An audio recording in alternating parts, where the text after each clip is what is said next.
गवादर से रिपोर्ट कर रहे हैं हमारे ब्यूरो चीफ सुलेमान हाशिम।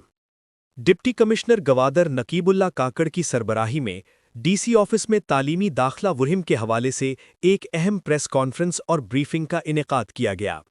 इस मौके पर चेयरमैन बल्दिया Majid Jauhar, ADC doctor Abdul Shakoor, UNICEF के आदिल नोदजी, महकमा तालीम के अफसरान Wahab Majeed, Zahid Hussain, Hasnul Islam, female education officer Roz Khatoon और असातिज़ाए कराम ने शिरकत की। ब्रीफिंग के दौरान तालीमी अफसरान और चेयरमैन बल्दिया ने बच्चों के स्कूलों में इंदराज के दौरान पेश आने वाले मसाइल का जिक्र करते हुए कहा, दस्तावेज़ी मसाइल। माहीगीरों के बच्चों के पास बर्थ सर्टिफिकेट और बी फॉर्म की अदम दस्तियाबी रजिस्ट्रेशन में बड़ी रुकावट है, जिसके लिए नादरा का ताउन नागज़ीर है। स्कूलों में इंटरनेट की कमी और देही इलाकों में हाई स्कूलों के ना होने से हज़ारों बच्चे प्राइमरी और मिडिल के बाद तालीम अधूरी छोड़ देते हैं।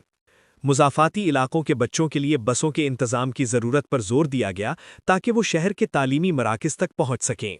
वार्ड लेवल कमेटियाँ और डिप्टी कमिश्नर ने कहा कि वार्ड की सतह पर कमेटियाँ गली महल्लों में मौजूद बच्चों को रजिस्टर्ड करने में अहम किरदार अदा कर सकती हैं।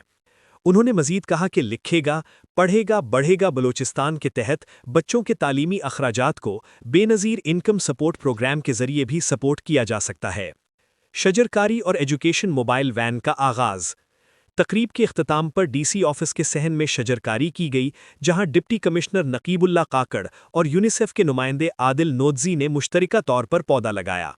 इस मौके पर एक एजुकेशन मोबाइल वैन का भी मुआयना किया गया, जो गवादर और उसके मुज़ाफ़ात का दौरा करेगी।